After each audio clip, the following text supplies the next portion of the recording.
Okay, I saw this challenge on Facebook and thought it'd be fun. But the first thing I wanted to do was kind of fix the copy-pasted nature of it to make it a little cleaner. So it looked like there was capitals in places there weren't because I wasn't familiar with this font. But this font's pretty easy to find if you just Google Disney font, and you can get it.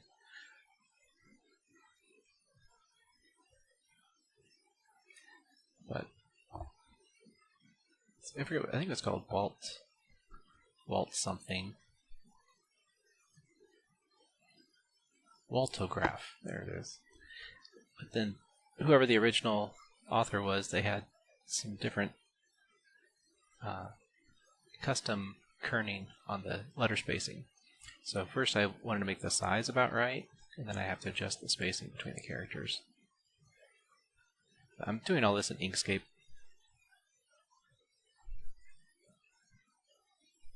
This is when I realized that, even though they looked uppercase, they're really this font's version of lowercase. So I'm just trying to go through and find where all those differences are.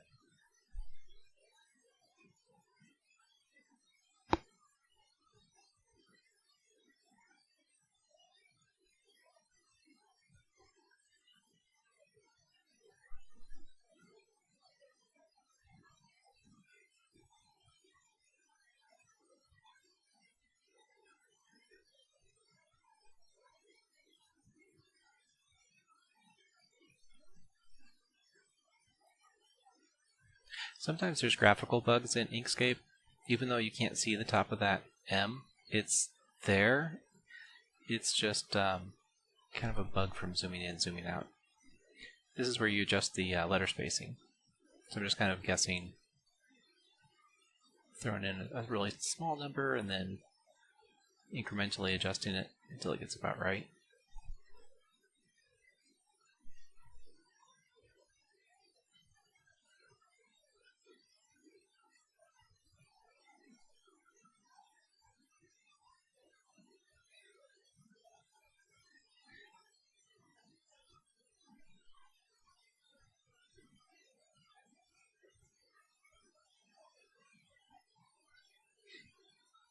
Now I'm going to replace this little potato also.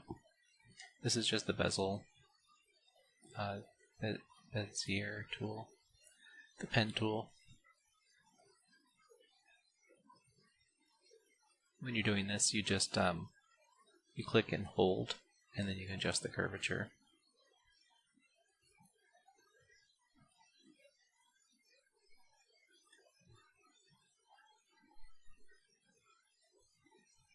I'm taking longer than you really need to.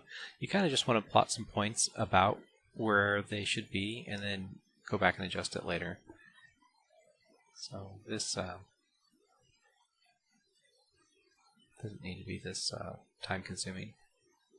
I'm just still learning the tool. Sometimes I forget that I can go back and just edit these points.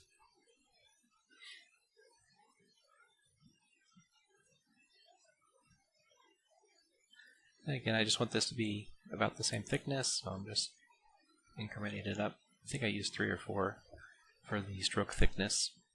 It's about right.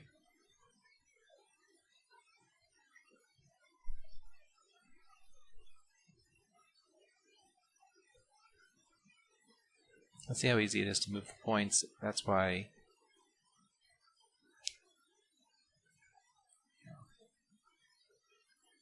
it's just a potato. I don't have to be this precise, but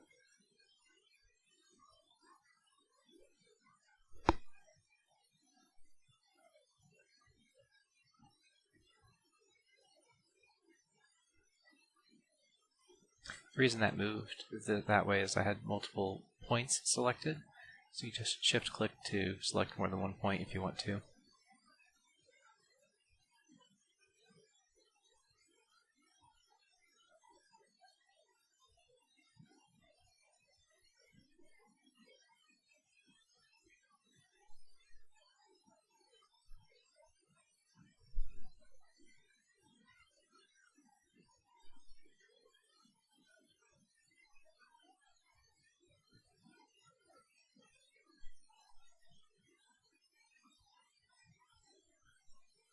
I'm just grabbing the color. It's kind of a brown color. It filled because I didn't hold shift down. If you hold down shift, it'll color the stroke. If you just do the eyedropper tool without holding any modifiers, this is when I realized I wasn't showing my keyboard to see what modifiers I might be clicking. But yeah, shift click is how you get the stroke color.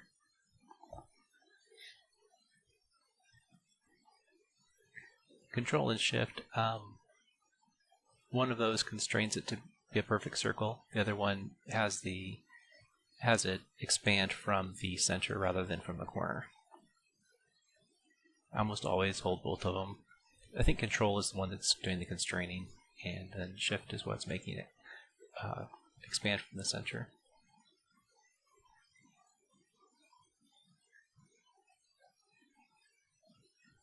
I have to zoom in to really get that little tiny line.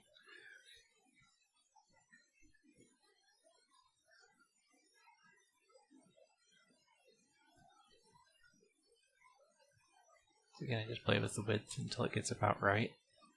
By default, the ends of that stroke are square, but you'll see it's called a cap. That'll change down there in those little blue icons to make it rounded.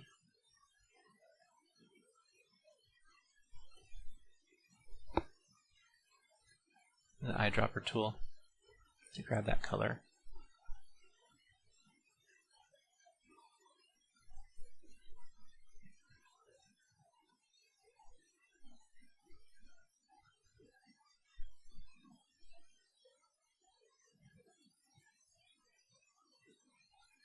If I didn't want that to be perfect, I can make it into an object and then just, or into a path and then just modify it however, whatever shape I want. But it's just so tiny, it might as well just be a circle. So, same thing, I need the eyedropper tool to get the color. Oops, I held shift, which is the stroke. I don't want that. If I hold shift and click the X, that'll take the stroke off.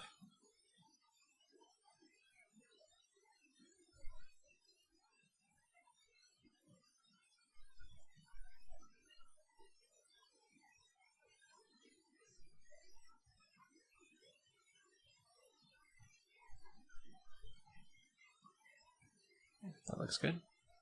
And Control G to group it. Control D to duplicate it.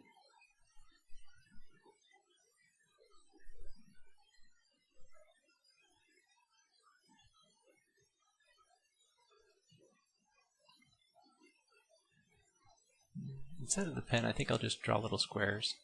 But I notice these squares aren't, or these rectangles aren't, they don't have perfectly square corners. And this RX factor is what rounds the corners. You can just kind of play with it until it looks about right. I used, 0.6. This has got like a brick red color with a white outline by default, so I have to grab the colors from the image.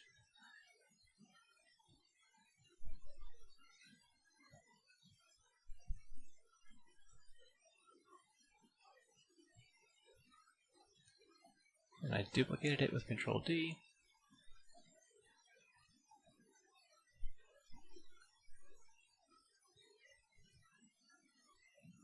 Actually, I think I end up covering this up in both of my Disney creations that I get to at the end of the video here.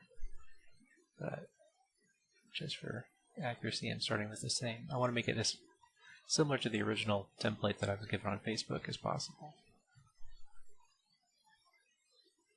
I'll just group all that, Control G.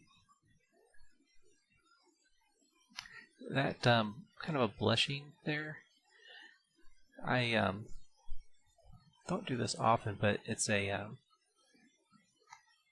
there's a gradient tool that I'm going to use here.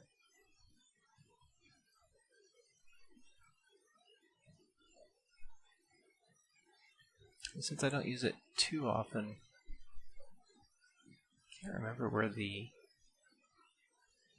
tools palette is, the options for it, so I can make it radial instead of linear gradient.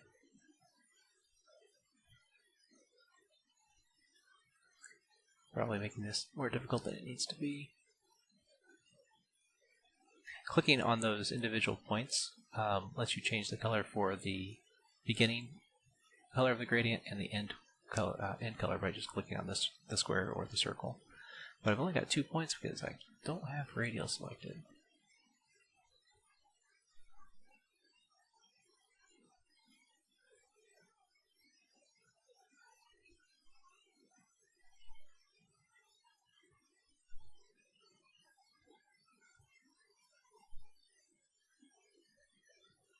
I'm just trying to remember where this gradient option is to make it radial instead of linear.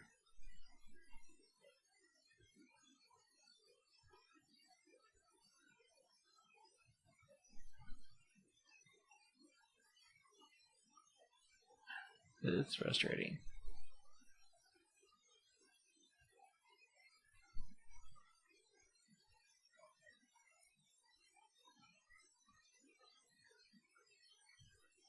There it is. Is that it? Yep, that's it. Okay.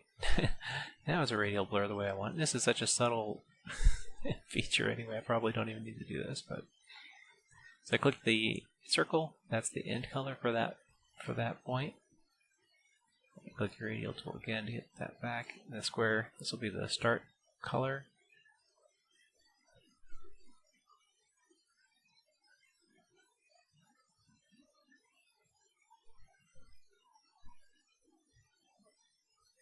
There we go. And then you can drag those if you want the radial. If you want it to take longer to turn colors from one to the other.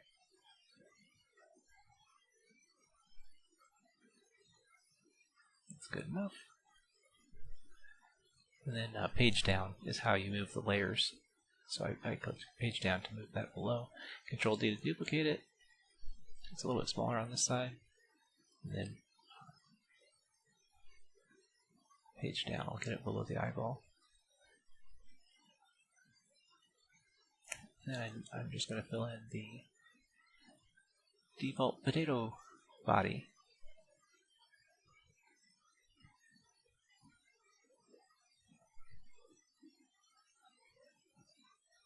So that's my cleaned up version of the potato.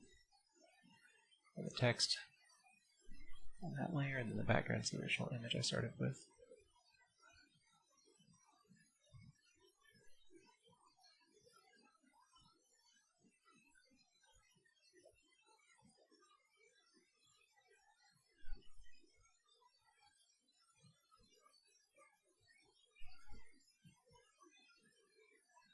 The potato just looks chunkier than theirs, even though theirs started out pretty bad. So what I'm doing is I'm clicking the nodes, and I'm clicking auto smooth, and then I'll go back and adjust these lines.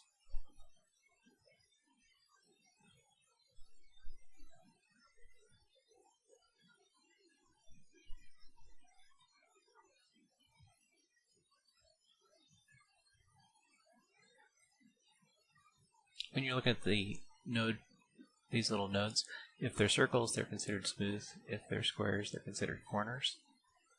So these, when I selected it, it made them all smooth. That's turned those squares into circles.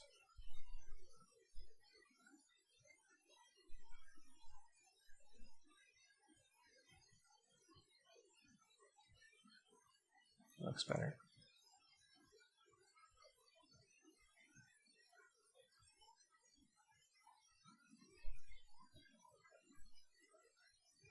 Close enough for government work.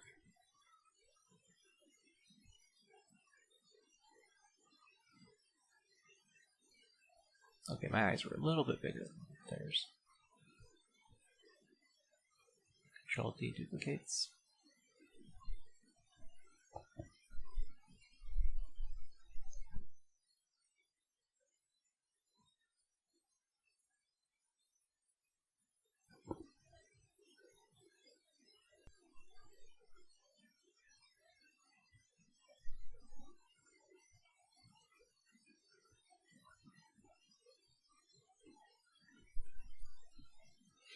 And put the background of the fill color back in there because I took it out so that I could compare it to the original image.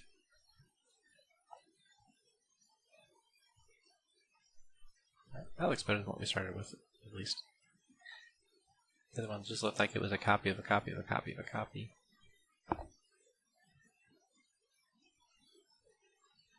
With like MS Paint copy paste work. I have to click on the what you saw me click. That's the so that it will snap to the nodes.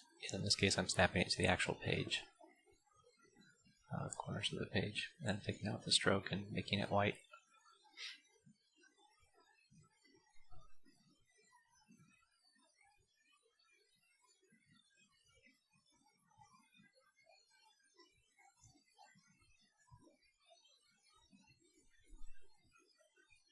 Now I'm starting to make my first character. Let's see if you guys can guess who it is.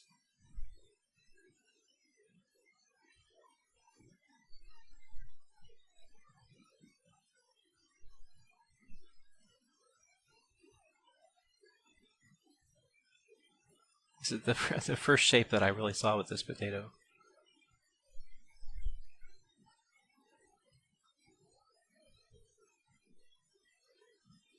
Yeah, that's the first one. And then I had so much fun, I asked my wife what she kind of saw with that shape. And I went ahead and drew what she came up with. I think I ended up liking hers better, but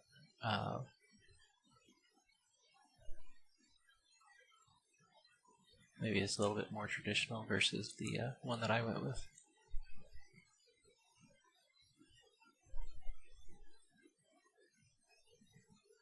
See if you can guess who that is too. Alright, let me know in the comments.